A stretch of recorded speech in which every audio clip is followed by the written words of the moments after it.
Wa idza qila lahum ittaqu ma baina aydikum wa ma khalfakum la'allakum turhamun.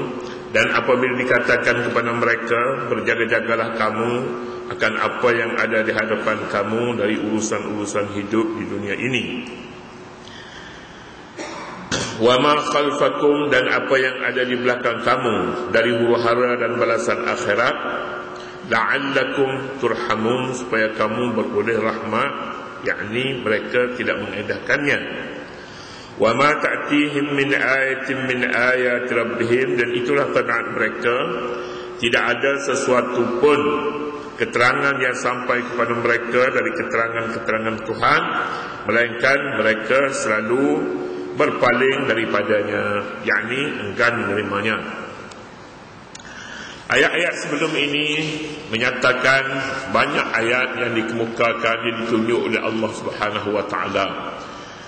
Ayat-ayat itu ditunjuk untuk membuktikan kekuasaan Allah dan kebesarannya kepada manusia, terutama sekali golongan kafir.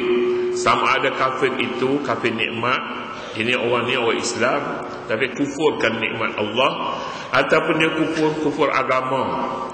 Kedua-duanya termasuk. Ayat-ayat yang dikemukakan dahulu dikatakan wa ayatul lahumul ardul maitatu ahyaynaha, wa ayatul lahum, bukti kekuasaan Allah kepada mereka ialah bumi ini dihidup oleh Allah Subhanahu wa taala. Wa ayatul lahumul lail naslakhu minhu an-nahara fa idza hum muzlimun, dan yang keduanya tanda bagi mereka ialah malam kami tukarkan kepada mereka siang, tiba-tiba mereka berada dalam gelap gelita.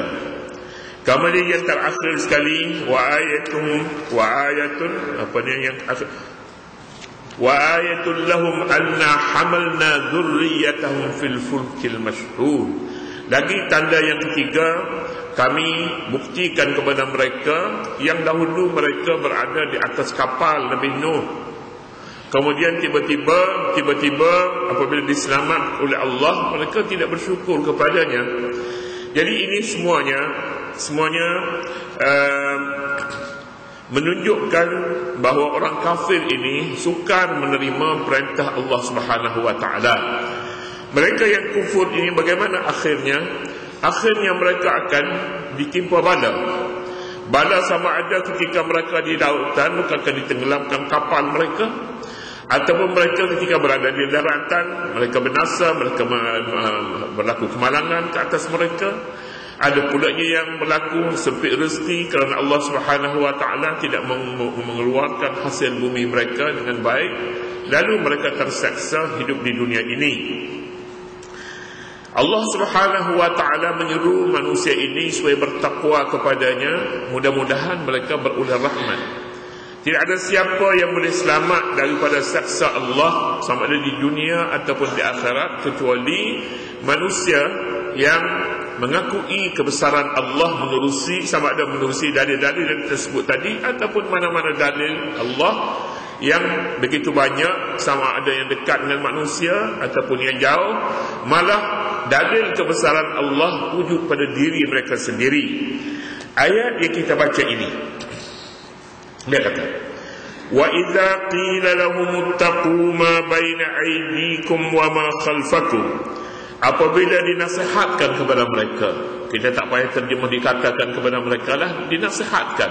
Siapa yang menasihatnya? Menasihat mereka mungkin pendakwah, ataupun lebih awal lagi nabi-nabi yang menasihati mereka, rasul-rasul yang diutus kepada mereka yang dibunuh oleh mereka, dan mukmin alias mukmin Yasin, mukmin alias mukmin dari keluarga Yasin. Atau bukan ada mukmin dari keluarga Fir'aun, namanya mukmin min ali Fir'aun. Ini mukmin min aqsal Madinah. Kita bezakan antara dua ini, satu mukmin daripada keluarga Fir'aun dan satu lagi mukmin daripada keluarga Yasin. Apabila mereka itu dinasihatkan, apa kata mereka? Dinasihat bagaimana? Ittaqu ma baina aydikum, jagalah kamu, bertakwalah kamu kepada Allah Subhanahu wa taala terhadap malapetaka yang ada di hadapan kamu. Yang ada di hadapan kamu ini, yang dekat dengan kamu ialah malapetaka di dunia. Malapetaka di dunia, malapetaka ini memang pun selalu menimpa manusia dan boleh diselamatkan dengan bertakwa kepada Allah. Ittaqu ma baina aydikum wa ma khalfakum, yang ada di belakang kamu. Yang ada di belakang kamu ini azab di akhirat. Ini juga macam tu, yang tidak nampak, yang jauh. La'allakum turhamun, mudah-mudahan kamu diberi rahmat oleh Allah. Kita balik kepada ayat sebelum ni, ayat 44. Apabila Allah menyatakan kaum yang ingkar kepada Allah ini boleh berlaku berbagai-bagai keadaan kepada mereka. Inna sya'nughriqhum fala sarikha lahum. Jika Allah kehendaki, Allah tenggelamkan mereka, dan memang pun telah dilakukan oleh Allah Subhanahu wa taala terhadap Qarun, terhadap siapa lagi selain daripada itu, terhadap mana-mana. Ya, ingatnya nak bawa apa kan? Qarun, kapal-kapal besar pernah tenggelam di dalam laut, ataupun bukan kerana kapal tapi kerana banjir besar, tsunami misalnya, juga mengorbankan manusia yang begitu ramai. Tidak ada jalan yang boleh menyelamatkan mereka selain daripada bertakwa. Tidak ada jalan yang boleh mendatangkan rahmat kepada mereka selain daripada bertakwa kepada Allah. Illa rahmatan minna wa mata'an ilahi. Ayat ini mengulangi sekali lagi, bertakwalah kepada Allah supaya kamu beroleh rahmat, kamu dirahmati Allah. Orang yang tidak dirahmati oleh Allah Subhanahu wa taala akan ditipu azab di dunia dan azab di akhirat. Azab di dunia ini berbagai-bagai. Azab di dunia macam-macam. Tak senang duduk, rasa risau, tak boleh menyelesaikan masalah. Kerana tak senang duduk, duit banyak sangat. Duit banyak pun tak senang. Tak ada duit pun tak senang juga. Ada duit pun tak senang juga. Dunia ini sebenarnya tempat longgokan segala keseksaan. Longgokan segala keseksaan. Tempat yang selamat ialah di akhirat. Tetapi kadang-kadang manusia ini oleh kerana hikmat Allah Subhanahu wa taala yang Maha mengetahui, orang ini wajar dikenakan di dunia lagi keseksaan terhadapnya. Di dunia, di akhirat sekali lagi akan dikenakan terhadapnya. Boleh jadi di dunia sahaja, tapi di akhirat terlepas. Itu tidak diketahui oleh sesiapa pun, kerana ilmu ini masih tersimpan dalam ilmu Allah Subhanahu wa taala, tersimpan di sisi Allah. Jadi kalau begitunya ayat ini, wa idza qila lahumuttaqu ma baina aydikum, apabila dikatakan kepada mereka bertakwalah kamu kepada azab-azab yang ada di antara kamu, yang ada di hadapan kamu.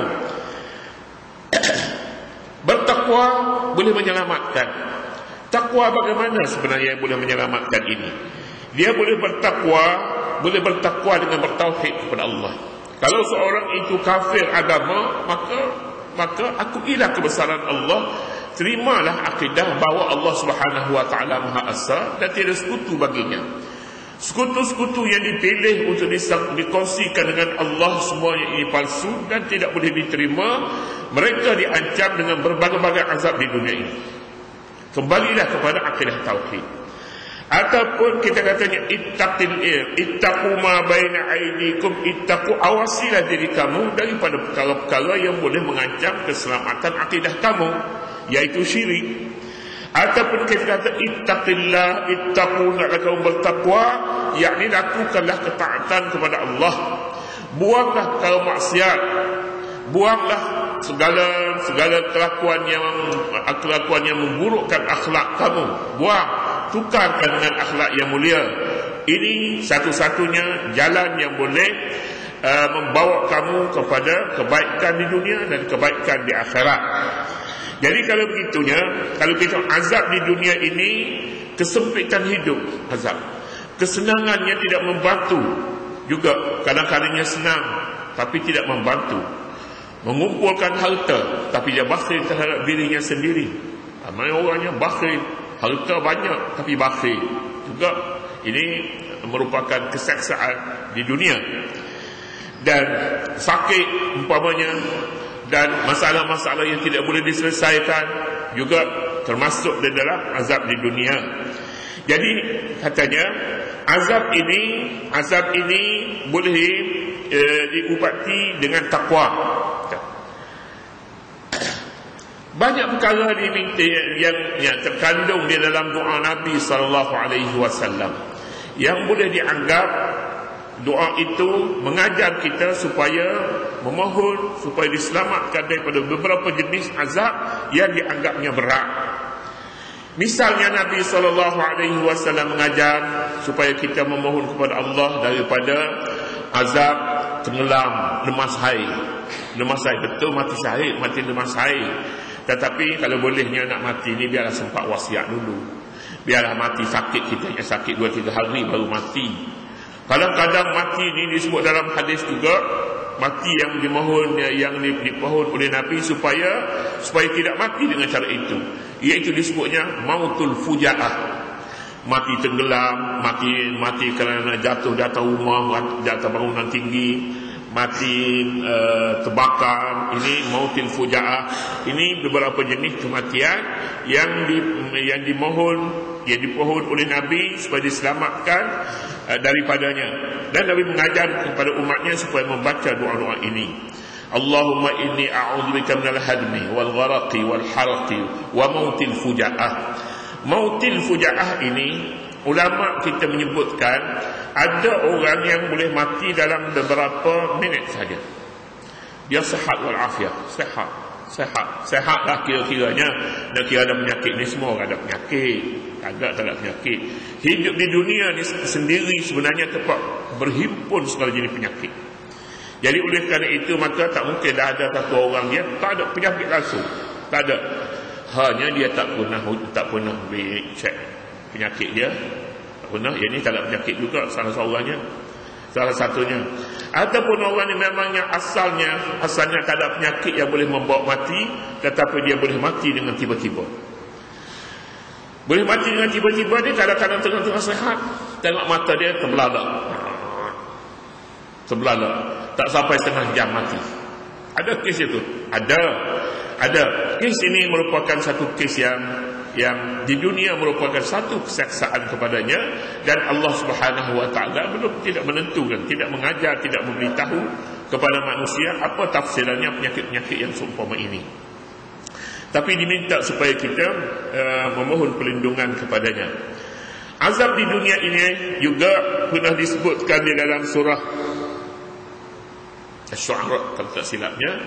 Dia kata, fala tad'u ma'allahi ilahan akhar fatakuna minal mu'adzabin. Jangan kamu cari sekutu-sekutu kepada Allah, nanti kamu akan dikena seksa. Seksa yang dimaksudkan di sini seksa dunia. Seksa dunia. Jadi ayat yang kita baca ini juga merangkumi kedua-dua sekali, azab di dunia dan azab di akhirat.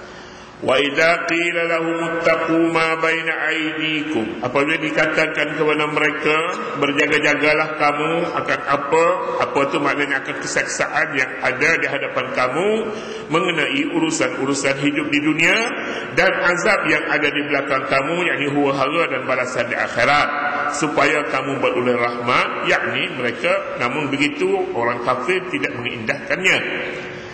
وَمَا تَأْتِيهِمْ مِنْ آيَةٍ مِنْ آيَاتِ رَبِّهِمْ إِلَّا كَانُوا عَنْهَا مُعْرِضِينَ. Orang kafir ini tidak berguna kepada mereka keterangan-keterangan yang sampai kepada mereka dari keterangan-keterangan Tuhan, melainkan mereka selalu berpaling daripadanya. Kira-kira bagi mereka yang memperoleh hidayah, tunjuk saja satu saja ayat. Wa ayatul lahumul ardul maitatu ahyainaha. Cukup. Tanda kekuasaan Allah ialah bumi yang mati dihidup oleh Allah. Kita sebutnya sebelum ni, segala bakteria yang ada dalam bumi yang tidak diketahui manusia, sebenarnya itu menunjukkan bumi ini masih hidup. Kita boleh tanam. Adanya cacing-cacing besar di dalam perut bumi, itu menandakan bumi ini layak untuk ditanam. Layak untuk ditanam. Tapi kalau satu binatang pun semua pun tak ada di muka bumi, ini ada batu saja, ada tanah saja, tak ada cacing pun, tak ada apa-apa benda, maknanya bumi itu sudah mati. Dan kita merupakan suatu perkara yang sangat malang jika kita memperoleh bumi yang seumpama itu, namanya bumi mati. Mendengar saja ulasan yang seumpama ini cukup bagi kita untuk mengatakan subhanallah, maha suci Allah. Mudahnya nak tahu bumi ini layak ditanam ataupun tidak. Cukup setakat itu. Tapi bagi orang kafir, nyatakan bahawa ini memangnya, katanya ini tabi'i, ini semula jadinya begitu, tak ada kena mengena dengan Allah Subhanahu wa taala. Orang kafir, orang yang kufur nikmat, tidak merasakan bahawa ini nikmat Allah yang memberikan kepada kita bumi yang subur. Malaysia antara bumi yang subur. Kita turun dari kapal terbang daripada luar negeri, kita tengok masuk saja bumi kawasan Malaysia ini, tengok bukit-bukit hijau. Tapi setengah negeri kita pergi, bumi kita tengok bumi yang kering kuntang, padang pasir, tak layak manusia hidup padanya. Mestinya dibina terlebih dahulu bumi ini untuk layak menjadi tumbuh-tumbuhan. Besarnya nikmat yang Allah beri kepada kawasan ini, kepada umat Islam yang ada di sini, kepada penduduknya lah. Yang kedua, kita pergi wa ayatul lahum al-lailu naslakhu minhu an-nahara fa idahum muzlimun. Wa ayatul lahum al-lailu naslakhu minhu an-nahar. Tanda kebesaran Allah ialah malam yang kami cabut siang. Bagaimana malam kami cabut siang? Salakha yaslakhu dalam bahasa Arabnya maknanya lapah, buang kulit binatang. Bila kita sudah sembelih, kita buang kulit. Buang kulit memerlukan cermat. Jika tidak, kulitnya dikoyak, tidak ada mutu lagi kulit itu, tapi dibuang dengan cermat. Malam dibuang, siang hari dicabut malam, ataupun malam dicabut siang. Dia tidak berlaku seperti seorang yang menutup suis lampunya. Kita tutup, gelap dengan tiba-tiba, kita buka, dia cerah dengan tiba-tiba. Tapi siang malam tidak begitu. Kalau berlaku secara seperti kita tutup lampu, off, on, pada masa kita tahu keadaannya, dia gelap dengan segera dan cerah dengan segera. Boleh jadi kita dalam perjalanan nak balik ke rumah, tiba-tiba gelap gelita, kita tak sampai ke rumah, tak sampai. Tapi bagaimana malam sebenarnya, proses untuk jadi malam ini waktu asar lagi. Lepas zuhur tu dia mula nak jadi malam tu, sedikit demi sedikit, malam dia gelap penuhnya pada waktu kita mengantuk nak tidur. Pukul 10 malam. Tapi orang tidur, ada orang tidur pukul 1. Kita kata tidur pukul 10. Lepas isyak itu sebenarnya dalam Islam hukum bercakap, berbual selepas salat isyak tidak baik. Dia panggil samar. Kerana malam ini sudah cukup gelap sepenuhnya dan layak untuk tidur. Kita salat isyak pada awal waktu, kita berdoa selepas salat isyak. Tak wajar lagi kita berbuat dan kita berbuat dosa, kerana kemungkinan dalam tidur kita akan mati. Oleh demikian, hindarilah daripada berbuat sesuatu yang tidak diridai Allah selepas daripada salat isyak. Yang tidak diridai Allah ni menonton lagi, berapa laginya, banyak lagi dosa-dosa. Tidak patut. Kerana Imam Bukhari kata karahatus samari bil lail. Karahatus samar, haram, makruh. Ahli hadis maknanya haram kita samar, berjaga malam selepas salat isyak. Kerana kita sudah bersih dengan salat isyak, tiba-tiba kita kotori, selepas kita kotor kita tidur. Itu tidak baik. Sepatutnya selepas salat isyak kita sudah bersih, tidur pada waktu kita bersih. Kalau mati pada ketika itu pun mati baik, maksudnya. Jadi yang nak sebutnya di sini, proses malam dan siang itu tidak berlaku secara mengejut. Ini juga dalil kebesaran Allah. Kemudiannya pulanya dalil yang baru sekalinya, wa ayatul lahum anna hamalna dzurriyyatahum. Semuanya ini menggerakkan manusia menuju ke arah satu hala, iaitu mentauhidkan Allah dan bertakwa kepadanya supaya mereka selamat di dunia dan di akhirat. Tetapi kaum kafir dalam ayat 46 ini menyatakan, adakah mereka boleh terima dalil-dalil ini lalu memberi mereka kesedaran? Kata ayat, tidak sama sekali. Wa ma ta'tihim min ayatin, dan tidak ada suatu keterangan yang sampai kepada mereka dari keterangan-keterangan Tuhan mereka, illa kanu anha mu'ridin, mereka selalu berpaling tanah daripadanya, yakni enggan menerima. Ini satu keterangan Al-Quranul Karim bahawa sebahagian daripada manusia enggan menerima dalil-dalil ini. Kalau dalil-dalil Al-Quran ini tidak boleh diterima, dalil-dalil hadis tidak boleh diterima, dalil manakah yang boleh memberi kepada mereka kesedaran?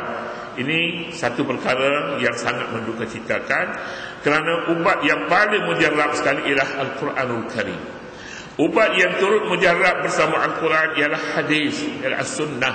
Kalau ubat ini tidak berguna, artinya semua ubat tidak berfaedah kepada mereka yang kufur dan ingkar.